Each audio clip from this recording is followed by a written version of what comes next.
like weird beats. You know, the weirdest thing is, when I was younger, a lot of people were into this.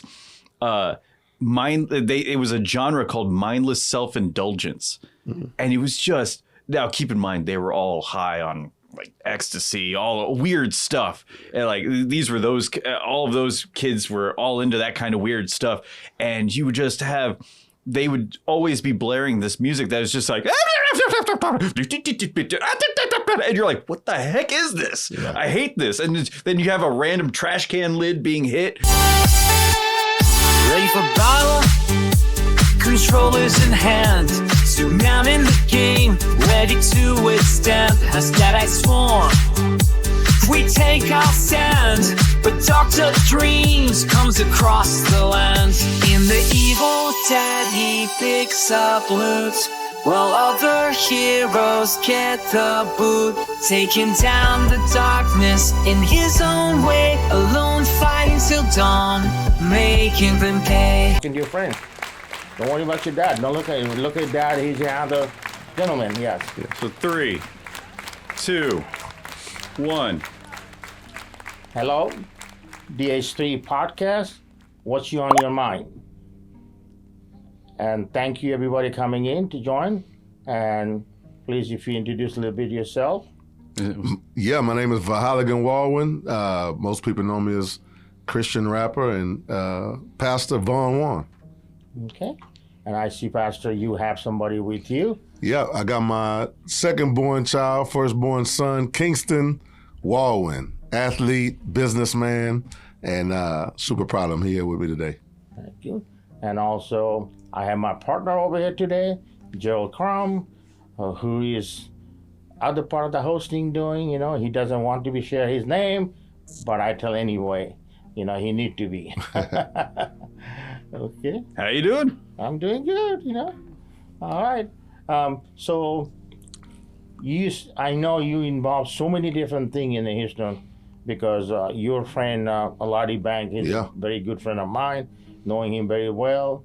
And he's the one connect me with you. And I want to be connect with you because you see what we have over here now. Yeah. Studio-wise, you know, we're building up this platform. I have on my own ministry that I'm working with the ministry too. My ministry is that I'm a pastor too, but I don't preach in the church. Okay. My path, everything is online. I do, this whole studio is built for the ministry, for the mentorship. We have a mentor program for inner city youth group. Yeah. The inner city youth group, we have a lot of talent in there, but they don't know where to go. Right. And so what we do, we bring them in over here and do mentor. If they want to be actor, I have an actor trainer over here at the training. They want to be camera person or whatever, writer, producer, anything.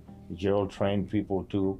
So we do all kind of stuff. We get the platform the kid. Nice. The only thing of that, when the kid finish the program, they have some criteria on it that they have to be clean, they have to be good on the school, all the stuff. And then we finish after the program, then they have to be stay 1 year with this to mentor the next kid comes in. Okay, wow. You know, that's why. And we will help any way, you know, we have a lot of connection, a lot of source. Say if they want to be a singer or rapper, whatever. Right. We have a huge network. We try to hook them up and introduce them, put them up. We will make the video. Everything is all in-house cost. Oh yeah, Duke's trying to be a model. You know. Yeah. Good stuff. Yes, you know.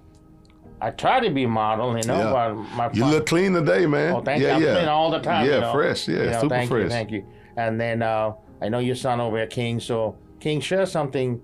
What do you like? I know you're in the high school or college. Right now I just play football. I go to physical therapy every day. I like to work out. Okay. So is that going to be your professional? Do you want to be athlete? If that's where, like, if I can make it to that level, then yeah, I would want to be an athlete. But right now, I would just want to focus on college, see where that takes me, what degree I want to get. So college, do you have any plan? What are you going to be studying in the college? Engineering. You know, get my engineering degree, mechanical engineering. Mechanical. Yes, sir. Good. That's good. You know, I had mine is architecture, design architecture. Okay. So that's a good subject too, you know. But if you want to be an athlete, you know, I mean, you got a perfect body for the running. So if you run, because that's what you need. So we're gonna edit that out, or you telling a kid that he has a perfect body? No, I'm just saying I'm just teasing. the runner, you know, when you want to be running, you have to gotta be in shape. perfect Yeah, yeah. shape to running.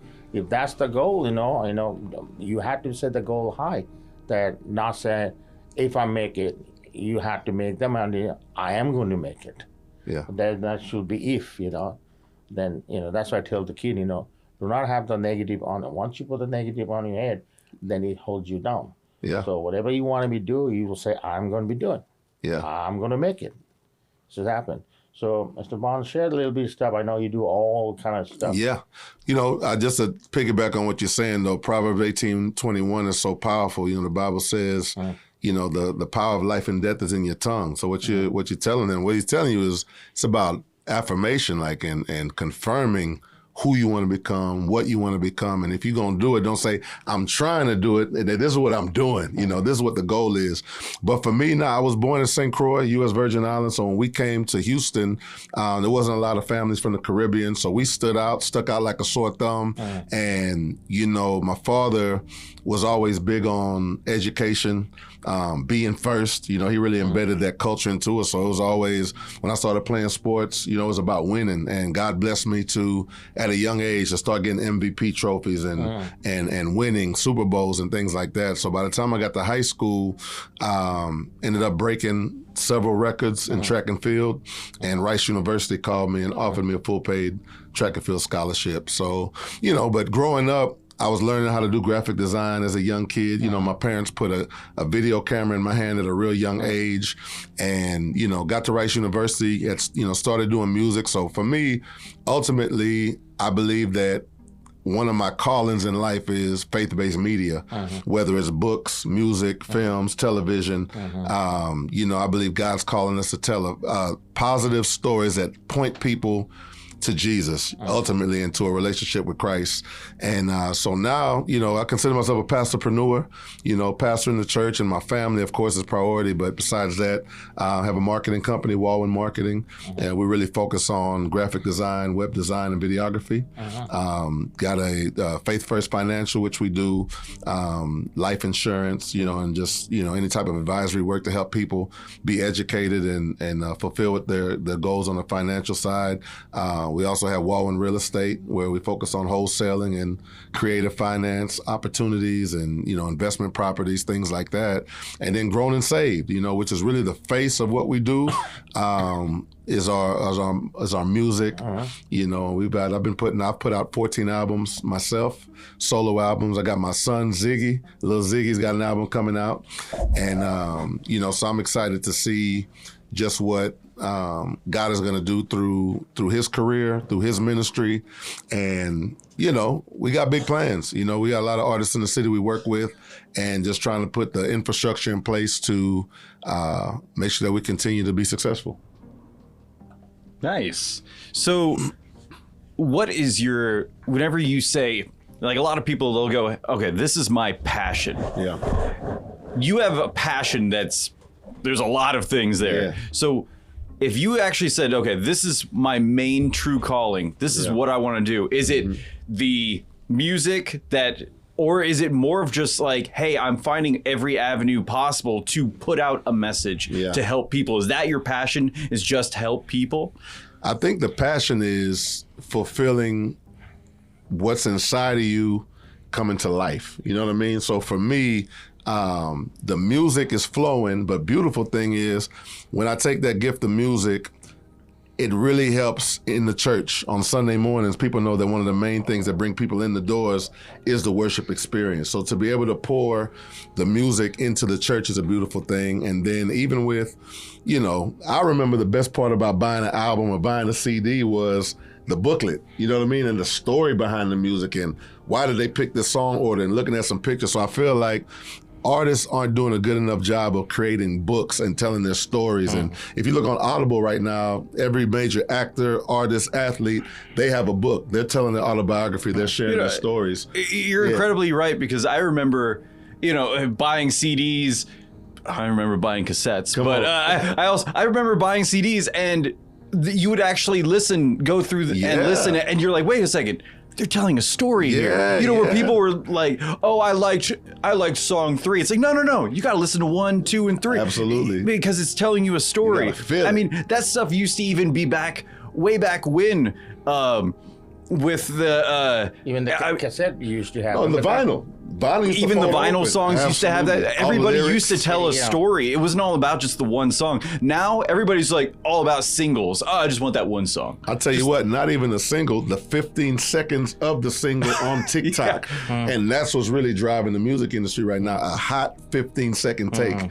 You know what I mean? So, but ultimately, man, you know, there's a lot of people that are creating music that's glorifying the world and pointing people to destruction. But I think authenticity is a beautiful thing. I think for me, you know, November 2006, I was tased by the police multiple times, you know, and found myself on the ground not breathing, you know, and I call that night shock therapy. So created an autobiography book called Shock Therapy that just kind of tells my story of the night being tased and how that shock therapy ended up, you know, showing me it was time to be a better father, a better husband. And, you know, my goal is to turn that into a feature film, you know what I mean? And share that story of being an All-American long jumper. Right, and I do feel like I'm in the right place. I have a question. Yeah, talk to me. So I found out something earlier today, and I would really like to know your take on this. I found out that, first of all, I want to, in a broad question, what do you feel about today's youth, the younger people? Because I found out that literally they said, under the age of 30, 1 in 4 women are on OnlyFans. Ooh-wee. That's just basically in the today's youth. I mean, and there's so many other statistics for boys and stuff like that. Just in a general sense, what would you have to say to today's youth? Because when I was growing up, when you were growing up, everything was different. We'd have to hunt it down. You really would. You know what I mean? And that's the thing is, what do you think about just how the generations are going? I think there's a generation that's hungry for God, and there's still a remnant of that there, but I think they're fighting so much more than we did. Like, you know, my first time ever seeing anything pornographic, it was like either on accident or, you know, my big brother had something, or, you know, you'd really have to hunt to get access to these things. Now it's in their phones. They have walking pornographic libraries of an infinite amount of this in their phones, and it's like, not only that, even you walk in the phone, those advertisements keep popping up. Yeah, even if you're not looking for it, it keep coming it's up. still coming up. Well, you know, even another weird thing is, in a weird sense, that what kind of hit me was everybody thinks that they could just sell their body easily. They can. And one of the things in that same article that I saw, it said that literally only 0.001% of the people on OnlyFans are actually making the millions of dollars. Right. Majority of the 99% of the people are only making like $100 a month. Wow. But yet they just sell their bodies online. It's sad. And it's like, what is going on with people thinking, you know what, I could just go the easy way for everything. Yeah. I could just do this. You know, here's the thing, Gerald, I noticed that, you know, what I was trying to... You're on. I know. Hey, I know what are what you I'm talking trying about? to tell you. What you just said. You keep hitting the way microphone. I look at it, in my view, in the way back, we didn't have any porn to what we have to be, just like it said. We have to hunt it down to find it. But now everything It's hunting you down on your face and the fingers. But what's happening? Look at that kid these days, a young man these days. They said they don't want to get married. Even 30 years old, 40 years old, they said, no, married. I'm not thinking about it. It'll be way back. The reason I look at them because we used to be to find, how the girls looks, you know. Or, I mean, let's go sneak out and find out. We couldn't find anything up, you know. So it was an interesting path one down there.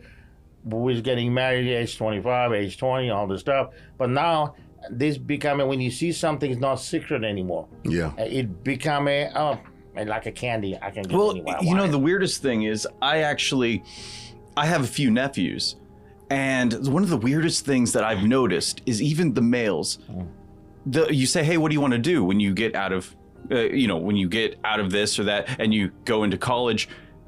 They'll say like something like engineering or even coding and stuff like that. And I said, well, why? What interests you about that? Oh, it's an easy job that I can just make a lot of money. So wait. So you're not interested in this? Oh no, if I could find an easy job to just make a lot of money, that's what I want. What? Okay. Like this mentality, a lot of people in the younger ages, I've noticed that the mentality is, I want to be a YouTuber because it's just fun. I can make a lot of money. It's all about money. It's not about actually, everything is showing, hey, look, I'm a YouTuber and all I do is podcasts, or all I do is just show myself on my phone. And look, I'm driving around in a Lamborghini or a Maserati. I'm doing all this. And people just go, whoa, I want that. But with no work. And I just don't understand that mentality of, I don't want to work for the money. I just want a lot of money. But the other thing happening in the society, you'll see that our forefather, they work so hard, and make those big company, Fortune company, all this stuff. They got so much money. So now the kid, their heritage, those money. And the reason is that they haven't worked for this money, but now they hand out this money. And so they're so spoiled these days. They don't know what to do with the money. I don't think it's generational, because a lot of these people they don't have generational wealth. It's, hey, look, I literally just was on YouTube and I have a huge following, and now I'm suddenly an 18-year-old millionaire, and I started this when I was 16 and people just started watching me. It's not generational. That's just boom. I blew up overnight, and they haven't had guidance. No. And they think that everything needs to be, everything needs to be filmed, and they don't understand that that's going to last forever. No. The internet is literally brand new. We didn't have the internet until we didn't have smartphones till I was well out of high school. Hey, you lucky. Okay, but that's the thing is, these kids can't even imagine that. Right. You literally had to call somebody up, and if they didn't answer the phone, guess what? You didn't talk to them. No. I mean, you lucky. You grew up with the phone.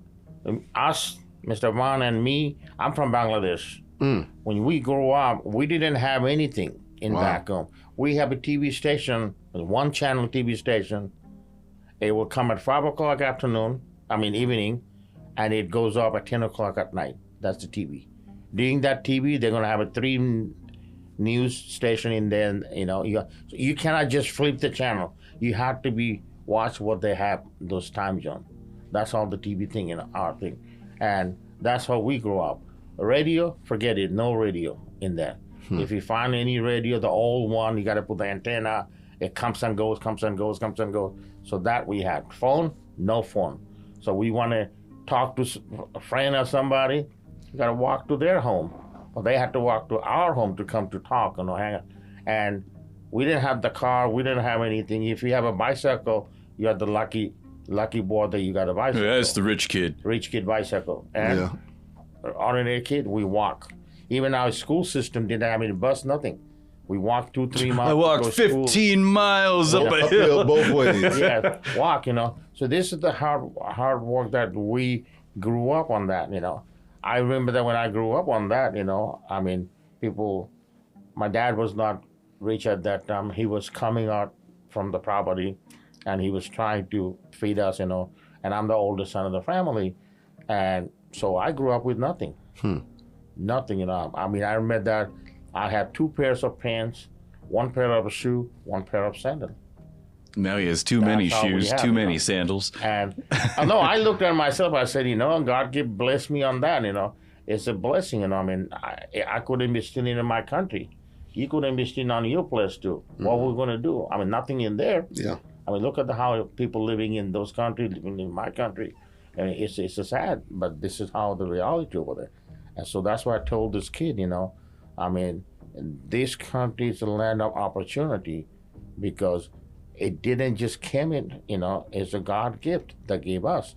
And if we walking away from God, what's going to happen? God's going to leave too. And when they leave, it's going to become a third world country.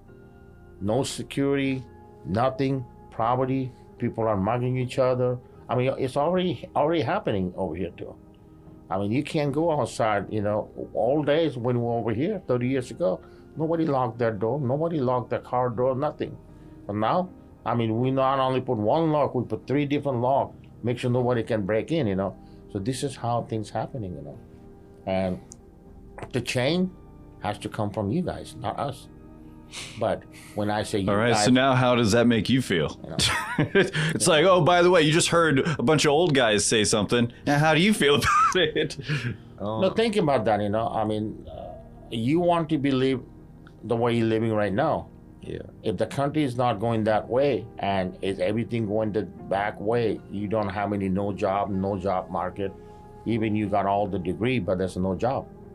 How are you going to make money? If you don't make any money, how are you going to live this lavish life that you are enjoying right now? I kind of have a question. So, growing up in this generation, what exactly, hearing kind of the statistics that we were even talking about, what's your mentality about it? How do you feel that literally, like, the people around you, I mean, you have big aspirations, you have big ideas, and you have goals, but majority of everybody is just trying to find the easy way out, or just trying to find, hey, I'm gonna do this little easy thing to make a lot of money, and that's it. Like, does that actually occur to you? Well, I feel like the internet makes it seem like everything is easy. Like you could just do something real quick and make a lot of money with it. I don't really see a lot of people show how hard it is to get somewhere, like, through a lot of work. They make it, like, the YouTubers, they'll show, like, their cars, they'll try and put you on, show you how easy it is to get there. But so it makes everybody at our school, like at my school, they'll think it's easy to make that kind of money through social media. And it's funny because, honestly, if you actually look into the statistics, literally, if you want to, like, let's say if a girl wants to date a man who is under 30, making $100,000 a year, that's literally like 0.1% of men in general. And so it's just, and that's where actually these statistics come from, is these dating websites. But it's like, people think, oh, once I get out of high school, boom, I'm going to be making 6 figures. I'm going to this. They don't realize they're going to be working. Hey, I'm going to be happy with $30,000 a year. I'm going to be happy with this and that. I feel like people have the wrong aspirations. They should just be happy with more of what they can achieve, and just be happy with what they have been able to achieve, and learn to live not extravagant. That's the weird thing, is everybody wants to live so extravagant. I want to have this, I want to have that. Yet you see, there was a thing on TV where this teacher said, I can't afford to live in my city. Well, hold on. She said she was making $60,000 a year. Well, then just downsize. What are your bills? Well, I have to have this. I have to have that. You can't live on $60,000 a year. For a lot of my life, I lived well below that. I lived on $15,000 a year. I was living just fine. Actually, some of those days I was like, I'm rich. I felt great. If you can't live on $60,000 a year, that's on you. That's not on society. And, everything's just I need to get paid more. No, that's on you. And I feel like a lot of people in this day and age, they're not thinking about, hey, they feel like they need to be given more because they see all this stuff on media, and they need to make more because of that, and you just should give it to them because they deserve that. And I feel like, hey, you don't deserve that. You need to earn that. And that's the thing, Joel, is gone from this society these days. And as you said, everything in the media, but the media is portraying is so easy to make money. But think about that. A TikTok, yeah, you make a booger money TikTok. How long will it take you to get the TikTok to make actually money? You too. Look at us, how long will it taking us? we have 153,000 subscribers. We haven't made any dime yet. It takes level to go up, how to make money. But they don't tell those things in the thing. They just say, yeah, I make that much money. I make that much money. I did this one, this one. But they're not saying actual thing. They're portraying and making feel good with those kids because it's the marketing technique. They're bringing those kids in, and the kid chime in. The next thing you know, subscribe my channel, subscribe this one. I'm making that much money. The kids say, oh, I'm going to try myself too. I'm going to do it too. So they do that one, and so they start working so hard, bringing more people. But he got the subscriber from him. Anything he bringing in is right going back to his subscriber channel. We're going to need a warning for that microphone for you. Turning in. So I'm just saying, it's portraying those kids. They're giving the wrong information, making the wrong thing. And as a parent, it is our job, but it's not you because you're not parenting yet, so I can't talk about that part. I'm not talking to my partner. I'm joking with him now. Mm-hmm. I've owned a fish. Are you giving me a dirty look, all right? Don't give me a dirty look. But anyway, we joke all the time. And so as a parent, it's our job to educate our kid because the information they're seeing through online, I call the false prophecy they're doing right now to brainwash those kids. And down the line, when the kid grow up, finish the college, there's no job, nothing at all. What's going to happen? They're going to want to control. And right now, it seems like you're doing a pretty good job because he's not over here saying, I just want to be a YouTuber. Yeah. No, I mean, it's nothing wrong on to be a YouTube or social media stuff. But you got to have something solid on your life. If that thing doesn't work, I have something already there is working for me. I mean, to me, I had from my childhood, I always dreamed that I want to be acting. Career acting was my love, I mean, that's what I'm going to do on my life, when I grow up. I always want to be in front of people, and I'm a people person, and make people happy, start doing acting, doing comedy, stuff like that. So that was all my life goal. But when I came to the United States, I put away my goal because I know I'm not going to make it on that way. It's not going to happen, And I took any job I can get to survive. I worked McDonald's. I work at a gas station, I clean the bathroom in the bar at nighttime, all kind of job did to finish my college.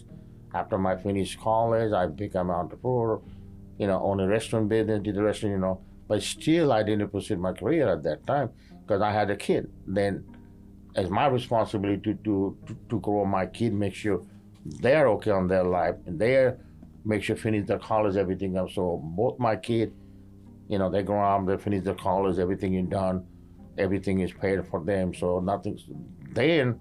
But 10 years ago, I decided, not 10 years, or 8 years ago, I said, you know what, it's time for me to pursue my acting career.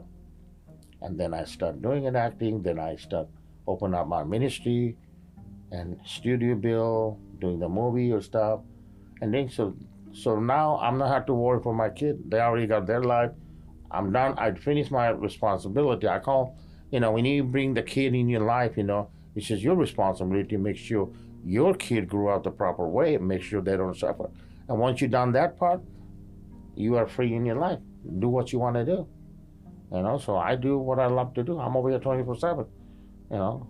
This is my life now. And doing that thing, same thing. Your dad did the same thing too.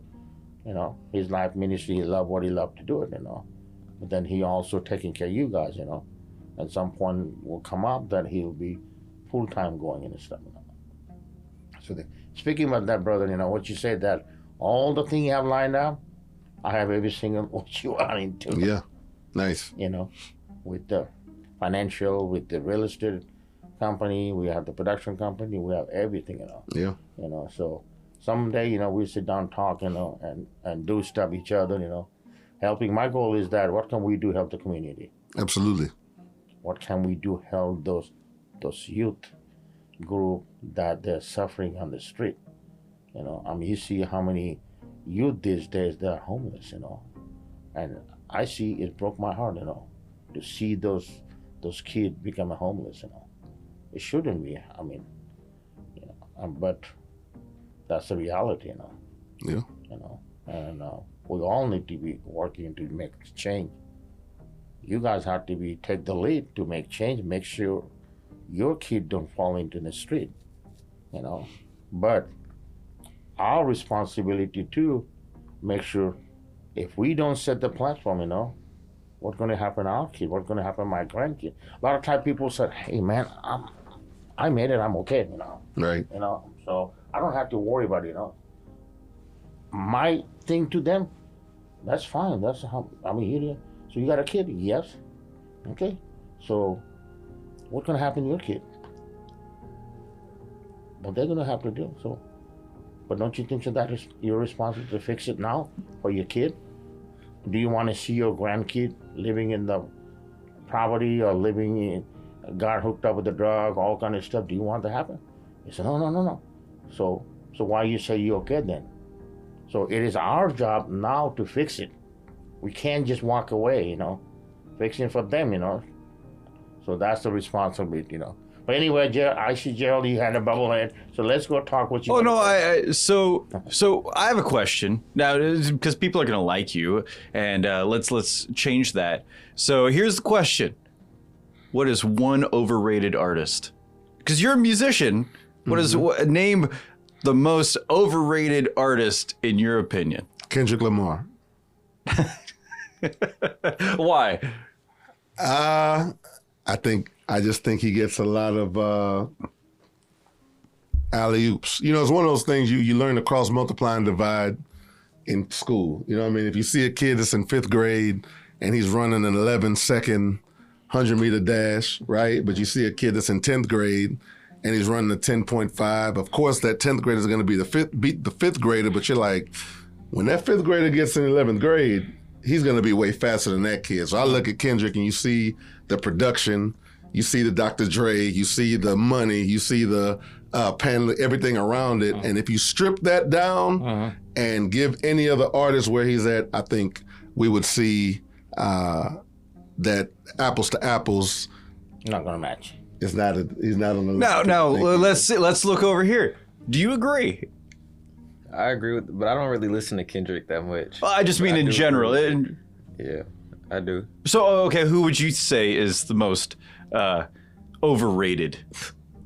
Well, right now, the kids right now, not even an artist, but like as a genre, Yeah. it's they call it underground music, and it's a bunch of mumble rap and like Really? high pitched weird rap. High pitched. I don't like listening to that, but a lot of people like it. Oh, really? It's like auto tune, like weird beats.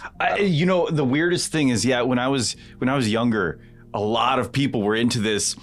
It was a genre called mindless self-indulgence, and it was just. Now, keep in mind, they were all high on like ecstasy, all weird stuff, and like these were those. All of those kids were all into that kind of weird stuff, and you would just have.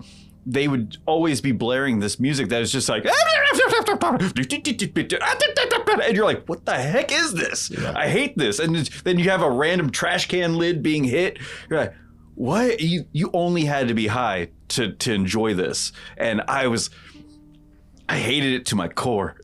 Hated it to my core. I don't know how anybody could listen to it. But then that started really getting to me because, you know, then you'll have people who are like, oh, they like my wife loves Lana Del Rey, but her songs don't actually like her singing does not mesh with the music, and because of when I was younger and all that other music didn't mesh at all and was supposed to be that way, when I listen to that, I get PTSD from that. I'm like, I hate this.